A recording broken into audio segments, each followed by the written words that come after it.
All right, greetings to you, my awesome viewers and subscribers from all over the world. You are welcome to this episode of The Truth with Ben Jokes, your favorite political talk show. Now, when we talk about confusion in this administration, you have to understand that we are not just talking. We have clear proofs that point in that direction. First of all, the administration doesn't have good intentions. It is not a people-oriented government, but on the very few occasions where they try to do something for the people, it becomes so obvious that they have no ideas. They are bereft of ideas. Look at this. Works Minister Umahi has revealed that fuel subsidy removal, naira floating, pushed Nigeria's impending road project cost from 13 trillion to 20 trillion naira. Now, the question is, what am I supposed to do with this information? What are we supposed to do with this information as citizens? Were we the ones who removed subsidy and floated the naira? When Tinubu and his cabinet members were drawing those policies, did they not know that there would be consequences? Now, Umahi, a minister under the same administration, is coming out to complain. If this is not the height of confusion, I don't know what is. And few hours ago, the Tinubu administration exposed themselves as regards the scam surrounding the new minimum wage. And just as Nigerians were yet reacting to that, a very shocking update began making the rounds. A lawmaker came on air and began to insinuate that a policeman has the right to shoot Nigerians on the streets if they get him angry, and his comments drew angry reactions from millions of Nigerians. Before I show you details of these top stories and how Nigerians reacted, let me quickly show you these updates. First one here is a video by policy analyst Majid Dahiru pointing out a very strong and pertinent attitudinal shift that is needed in Nigeria right now if we must rescue this sinking ship. See the video. I've asked the political class in Nigeria to consider this time in our history when it looks like we are in a multiplicity of troubles, from security to economic to social. Let them take that deliberate decision to commit class suicide. That's the only way you can end corruption in Nigeria. If patriotism is in abundance. And again, they do not have a choice. Trump has imagined America, who is cutting aid to developing countries like us. He's deporting our citizens from his country that are undocumented. He's showing you that he's ready to compete with you in the global stage. And he's ready to deploy American mind to take advantage of any situation because he's putting America first. I think it is time that we also have our own Trumps in Nigeria who will rise above personal, sectional, petty, religious, ethnic interest and put Nigeria first above all, that is so that we can survive. If our political recruitment process will allow for the emergence of such a person. It will depend on those that are on board. I keep saying something about change. Change does not come from people who are agitating for it. Change usually comes from people who are privileged, but who now realize that it is time for change. And so they cede their privilege of misrule to say, look, for our collective interest, for our own self-enlightened interest. In fact, for our self-preservation's sake, we need to take this step for the collective betterment of our people, including us. So if you look at slavery in America, I keep making the point that slavery did not end America because the black man was actually agitating for his end. It took a group of white men to come together under the Republican Party, under the leadership of Abraham Lincoln, to say, we consider people of color, black people, as co-humans and so on, and I believe the Constitution also affects them. You heard that. Majid Dahiru is sending a very strong message out to Nigerians. He is basically saying people in positions who determine the emergence of leaders must put on their thinking caps. People like the INEC returning officers, the INEC commissioners, the judges, all those people in key positions who end up taking bribes to endorse the likes of Tinubu, Buhari. He's saying enough is enough. For the sake of the country, you can take their money and still make sure that the people's will prevail. We need people who can be to Nigeria what Donald Trump is to America. I keep saying this, politicians won't come out to rig elections. They pay people in key positions to do it. if those people decide to take those monies and still work for the country instead of the politicians, it will be game over for the politicians. And that is what Majid Dahiru is saying in that video. The next video here is a very funny but thought-provoking video that we all have to see. Let's take a look. This country is finished. But how can you blame police when Tinubu himself will be president? Na thief, na forger, nobody know his age. Yes. Nobody know where he go school. Nobody know his classmate. Simon Law still go school now. People know him for law school. Tinubu, where he go school? In this court, and I'm saying it without any hesitation, when I was charged for treason, the judge was caught reading WhatsApp message over my bail condition. You saw that. And like I have said before, I enjoy this side of Omoyele Sowore, the side that speaks the raw truth to those in the position of authority. He was simply saying you cannot expect anything good from the various arms of the system that is led by a thief and a certificate forger. And unless we want to be biased, there is none of these allegations by Sowore against Tinubu that the events that took place pre and post 2023 presidential elections did not prove. Now, let us look at the top stories. First is that story coming out of NYSC regarding the scam surrounding the new minimum wage. When I said here that in the history of Nigeria, the level of shadiness and lies that we are experiencing now have never been seen. Some of you thought it was an exaggeration. Almost 1 year after the declaration of a new minimum wage, many government agencies are still on the old minimum wage. So if government is not paying, how do you expect private firms to pay? And just as Nigerians were yet reacting to that disgraceful speech by a lawmaker began making the rounds. Let's start by taking that update from the NYSC. Look at how the papers reported it. NYSC to start paying corps members 77,000 naira from February. DG. The Director General of the National Youth Corps, Brigadier General Yushau Ahmed, on Thursday announced that the payment of the 77,000 to corps members will begin in February 2025. The NYSC DG disclosed this while speaking to the 2024 Batch C Stream 2 corps members in Katsina State. Ahmed confirmed that the increment, which has been approved by the federal government and included in the 2025 budget, will take effect once the budget is passed. The federal government has already approved the increment of your allowance.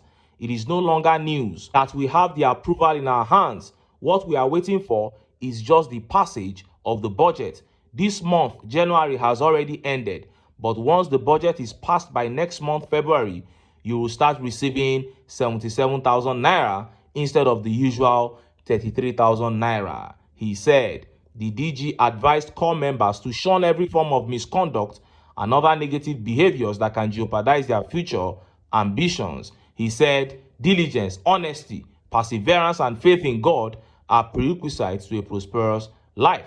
Speaking further, General Ahmed urged them to add value to their host communities by initiating either personal or group community development service projects that will improve the standards of living of their hosts. So it is with the 33,000 naira that you are paying them that they should come together and do projects. You that is stealing billions, how many projects have you done? And this is at least the 5th time that corps members are being promised that payment of the new wage will commence for them. So from the antecedents of this government, it is safe to say that the DG was lying, because they have lied about this same payment at least 5 times in the last 8 months. And look at how Nigerians reacted. Let's take some of the tweet reactions. This tweet here by Ogumbo Wale Marvelous says, it has always been NYSC to start paying enough to start since last year July. No be all this show correct workings. Start this January. That is it. The corps members are tired of the lies. And Dan Maliki here says, if February reach, them go say March. That is how they've been shifting the goalposts. What a shame. And Kingsley came here says, this is the 23rd time they are making this promise. Oh, and Ata of Edinburgh says, audio payment since June last year. What a shame. Akinwole Said says, Lati June, Oga, shake my head. And this tweet here says, why from February? Shouldn't you have been paying it since last year? All these APC clowns already ran to the market that the FG was already paying it. That is it. They were running their mouths, saying they have increased money. Why are people still complaining? But it's almost a year and many agencies are not yet receiving. What a shame. And just as Nigerians were yet reacting to that update from that evil lawmaker began circulating. This lawmaker, the same man who bought an SUV for his 15-year-old daughter, is saying the police should be commended for not shooting Omoyele Sowore with their AK-47. Meaning, if you and I offend the police in our interactions with them in our daily lives, there is a strong possibility that we can get shot. That is what a lawmaker is endorsing. Look at how the papers reported it. Police had AK-47. They could have harmed Sowore for questioning IG's tenure, but they are nice. House of Rep members, Gaji, Sahara reporters. Yusuf Adamu Gaji, a member of the House of Representatives, has said that the Nigerian police had the opportunity to harm activist Omoyele Sowore, who challenged the tenure extension of Inspector General of Police Kayode Egbetokun.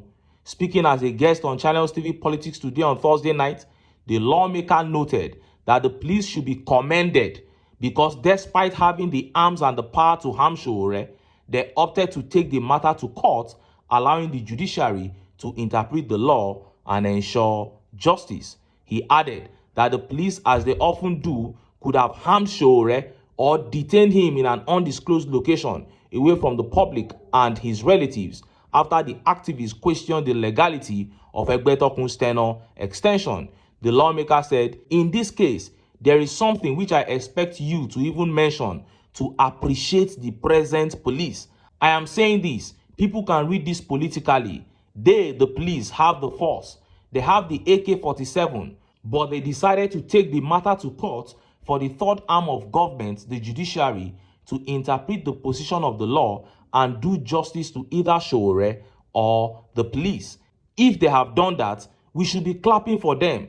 What if they had kept him, arrested him, and they don't know where he is? Sahara reporters had reported that Egbetokun filed cybercrime charges against Sowore for labeling him an illegal IG. The Inspector General of Police has subsequently filed 16 charges against the convener of the Revolution Now movement. That was a lawmaker speaking. That we need to begin clapping for the police for not shooting Sowore with their AK-47. He even said that as they used to do in the past. He said that is their normal practice. But on this occasion, they were kind to Sowore by not shooting him with their AK-47. When some people say that this country has become a zoo, you come out and call them names. You say they are not patriotic. You say all manner of things. But that was a lawmaker speaking. And look at how Nigerians reacted. Let's take some of the tweet reactions. This tweet here by Ben Samuel says, just imagine the kind of people making decisions for us in the House of Representatives. And you still wonder why we are in this mess. That is it. This kind of person should not even be allowed to lead a WhatsApp group. And he is a representative at the House of Assembly. What a shame. Malam Jabir here says, a very foolish and irresponsible statement. That is it. And Don Tobechuku here says, the policemen were nice for not shooting at Sowore, a demented House of Rep member. Very, very demented, to say the least. And Dapsy here says, that is why the Nigerian legislature is a joke. So this man represents a group of people. And Just Boy here replied, he said, I dey shame because this clown right here represents my constituency. That is a member of Yusuf Gaji's constituency. And the guy said he's ashamed that this kind of person is representing his constituency. And you wonder how these guys find their ways to power. It is because Nigerians don't have knowledge of politics. So many people have neglected it. They think it is an occasion, or they think it's a vocation or something for a class of people. And of course, that class of people, they are the ones that have made it seem like that. And that is why we keep encouraging Nigerians that there has to be a revolution. Nigerians need to take their country back. Because it is when we start having credible elections that credible people will begin to have, the willingness, the alacrity to participate in our politics. And this tweet here by Princess Banker says, be careful with your choice. Be careful with who you choose to handle the affairs of this nation. Be selective. Brethren, let us pray. I rebuke you, Gaji, the animal. He's actually an animal. And Soft Life here says, just to throw more light on this man's wickedness, Ashakrin teamed up with a company to build a borehole for a community in his constituency because they had no pipe-borne water. Meanwhile, he gifted his teenage daughter an SUV as her secondary school graduation gift. Yes, he did it. In his constituency, no pipe-borne water, but he gifted his daughter an SUV. A time has to come where somebody will do this thing and the people of his constituency will just surround his house one day. And whatever happens to him, he should take it like that. Omokpe of Lagos says, it is deeply concerning that someone in such a critical position can make such an irresponsible statement. How did we get to a point where this level of recklessness represents us in the House of Reps? Leadership requires wisdom, not idiocy. And Allah says, just hear animals talk. Just because he was questioning the tenor of the IG, so he deserves to be shot at. Awon olori buruku. In Nigerian civil service rule, once you are 60 years old or you have served for 35 years, you have to leave office. You have to retire. Those are the two conditions that will bring your service to the country to a halt. If you are in the civil service or you are working for government, not elected positions like the Tinubu that can be 120 years old. Once it is a position, a civil service work, once you have worked for 35 years old, or you are 60 years old, it is time to retire. The current IG is over 60 years old. And now his tenure is being extended by Tinubu. And SOWORE is saying, no, there are so many competent officers. This man has served his term. Let him go. Let other people do this job. We are all Nigerians. That is his crime. And this man is saying he should be shot. We should be thanking the police for not shooting him. What a shame. This country is actually coming out boldly as the zoo that they call it. Anyway, make I leave am here. Make I still enter town. Make I go get some ogbonge political news. Wey una go like. Why? Because of una. Nah, I dey here, so don't go away. Don't go away.